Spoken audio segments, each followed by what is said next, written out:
আসসালামু আলাইকুম প্রিয় viewers, welcome back to my channel. আশা করি সকলে ভালো আছেন, সুস্থ আছেন। অনেক পুরুষ ভাই তাদের পেনিস নিয়ে আমাকে অনেক সময় প্রশ্ন করে থাকেন। আপনাদের সেই প্রশ্নের আলোকে আজকে 5টি বিস্ময়কর তথ্য দেব পেনিস সম্পর্কে, যেটা হয়তো আপনাদের অনেকের মনের প্রশ্ন বা অনেক সময় আপনারা এই প্রশ্নগুলো করে থাকেন।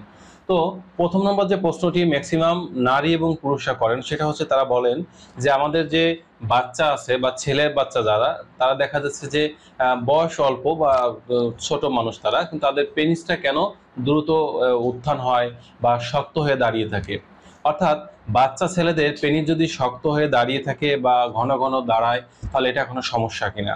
একটা বিষয় খুব সহজে বুঝতে হবে যে বাচ্চাদের পেনিস যদি এভাবে দাঁড়ায় বা দাঁড়িয়ে শক্ত হয়ে থাকে, এটা কিন্তু কোনো সমস্যা নেই, এটা স্বাভাবিক। বিশেষ করে বাচ্চারা যখন প্রস্রাব করে, প্রস্রাব করার আগে তাদের যখন প্রস্রাবের চাপটা আসে, তখন এটা যেমন দাঁড়ায়। আবার অনেক সময় দেখা যাচ্ছে স্বাভাবিক নিয়মে তাদের এটা দাঁড়াতে পারে। এটা নিয়ে বাবা মার দুশ্চিন্তা করার কোনো কারণ নেই।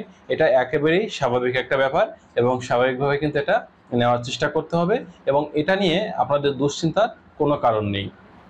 আরেকটা বিষয় হচ্ছে, আমাদের অনেক পুরুষের দেখা যায় যে পেনিসটা যখন দাঁড়ায় সেটা আসলে শক্ত হয় বা সুদৃঢ় হয়, কিন্তু সেটার মাঝখানে অনেক সময় বলেন একটু বাঁকানো থাকে। অনেকে বলেন যে একটু ডানে বাঁকা, একটু বামে বাঁকা।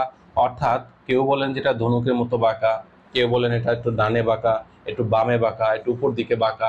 এই যে বাঁকা, এই বাঁকা নিয়ে অনেক প্রশ্ন আপনাদের মনে থাকে। মূলত বিষয়টা হচ্ছে এটা একেবারেই স্বাভাবিক। অর্থাৎ আপনারা যখন আন্ডারওয়্যার পরেন বা প্যান্ট পরেন, তখন দেখা যাচ্ছে যে আপনারা আন্ডারওয়্যারের যদি বাম পাশে পেনিসটা রাখেন, তাহলে আপনার বাম দিকে বাঁকা হয়ে থাকবে শক্ত করে। ডান দিকে রাখলে ডান দিকে বাঁকা হয়ে থাকবে। আর এটা হচ্ছে একটা বিষয়। আর মাঝের দিকে বাঁকা বা একটু এরকম উপর দিকে বাঁকা, এটা স্বাভাবিক। এটা নিয়ে দুশ্চিন্তার কোনো কারণ নেই। এটা একেবারেই স্বাভাবিক একটা বিষয়। তৃতীয় নম্বর যে প্রশ্নটি ম্যাক্সিমাম পুরুষ করে থাকেন সেটা হচ্ছে, আমার পুরুষ লিঙ্গের সাইজ ও শেপ যেটা আছে এটা নিয়ে আমি সন্তুষ্ট না। আমার মনে হয় এটা অনেক ছোট, বা আমার পুরুষাঙ্গের সাইজটা যদি আর একটু বড় হতো তাহলে ভালো হতো। যদিও এই বিষয়ে আমার পূর্বে আমি এই চ্যানেলে অনেক ভিডিও দিয়েছি পুরুষাঙ্গের সাইজ এবং শেপ নিয়ে। তো মূলত বিষয়টা হচ্ছে যে আমরা বলি যে একজন পুরুষের লিঙ্গ বা পুরুষ লিঙ্গ যদি ন্যূনতম 3 ইঞ্চি হয়, অর্থাৎ যখন শক্ত বা সুদৃঢ় হবে সেটা 3 ইঞ্চি লম্বা হয়, তাহলে ঠিক আছে। আর স্বাভাবিকভাবে অনেক সময় দেখা যায় যে অনেক পুরুষের পুরুষাঙ্গটা 1.5 থেকে 2 ইঞ্চি বা 2.5 ইঞ্চি এরকম থাকে। আবার যখন উত্থান হয় তখন 4 ইঞ্চি বা 5 ইঞ্চি পর্যন্ত হয়। অর্থাৎ ন্যূনতম 3 ইঞ্চি বা 3 থেকে 5 ইঞ্চির মধ্যে যদি থাকে তাহলে ঠিক আছে। মূলত বিষয়টা হচ্ছে, স্ত্রীকে অর্গাজমের সুবিধার জন্য পেনিসটা বড়, মোটা, লম্বা হওয়া জরুরি না। এক্ষেত্রে জরুরিটা হচ্ছে যে আল্লাহ আপনাকে যতটুকুন দিয়েছে, যদি সেই পুরুষাঙ্গটা দিয়ে আপনি আপনার স্ত্রীর সাথে দীর্ঘ সময় নিয়ে মিলন করতে পারেন, সেক্স করতে পারেন, তাহলে কিন্তু আপনার পুরুষাঙ্গের সাইজ বা শেপ নিয়ে কোনো চিন্তা করার দরকার নেই। তাছাড়া বাংলাদেশের পুরুষের পেনিসের গড় দৈর্ঘ্য হচ্ছে 4 ইঞ্চি থেকে 5.2 ইঞ্চি পর্যন্ত। তবে যদি কারো এর থেকে কম বা বেশি হয়, এটা নিয়ে দুশ্চিন্তা করার কারণে, এটা এক্সেপশনাল। কারো কম বা বেশি এটা হতে পারে, এটা একেবারেই স্বাভাবিক। এই বিষয়টা আমাদের মনে রাখতে হবে।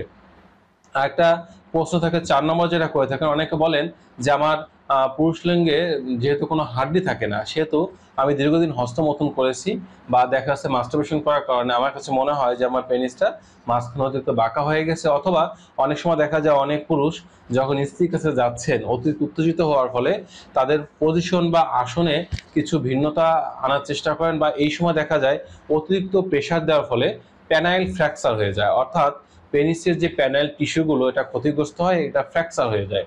এই ফ্র্যাকচার হওয়ার ফলে দেখা যায় তখন পেনিস যখন দাঁড়াচ্ছে তখন এইভাবে বড়শির মতো করে দাঁড়াচ্ছে।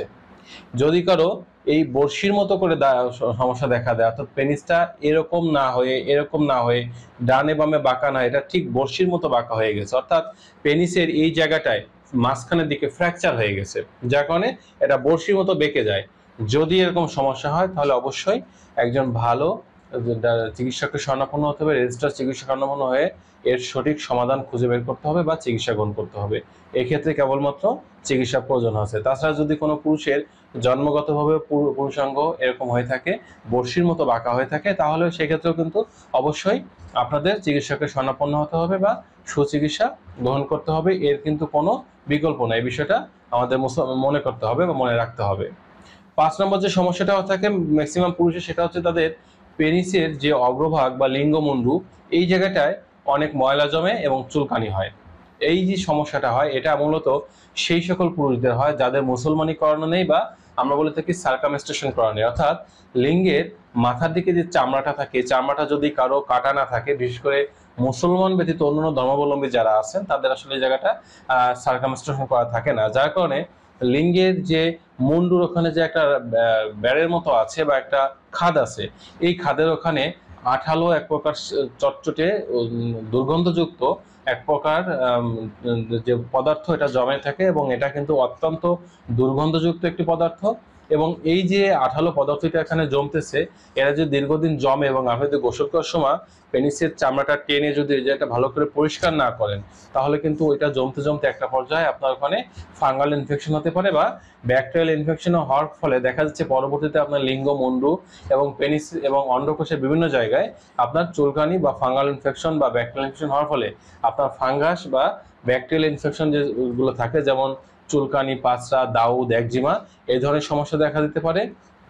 এজন্য যেটা করতে হবে, যদি সম্ভব হয় সার্কামস্টেশন করে নিতে হবে বা মুসলমানি করে নিতে হবে। আর যদি এটা আপনারা না করান, সেক্ষেত্রে অবশ্যই প্রতিদিন গোসলের সময় চামড়াটা টেনে ওই জায়গাটা ভালো করে পানি দিয়ে ধুয়ে ময়লাটা পরিষ্কার করতে হবে। তাহলে দেখা যাবে যে আপনাদের পেনিসের যে চুলকানি বা ফাঙ্গাল সমস্যা, এগুলো ইনশাল্লাহ দেখা দিবে না। এই যে 5টি সব কমন সমস্যা বা এই বিষয় নিয়ে কিন্তু ম্যাক্সিমাম পুরুষরা আমাদেরকে বিষয়টা জানতে চান।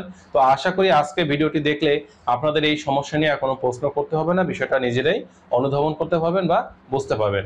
তো বন্ধুরা, এই ছিল আজকের বিষয়। ভিডিওটি ভালো লাগলে লাইক দিতে পারেন, বন্ধুদের মধ্যে শেয়ার করতে পারেন।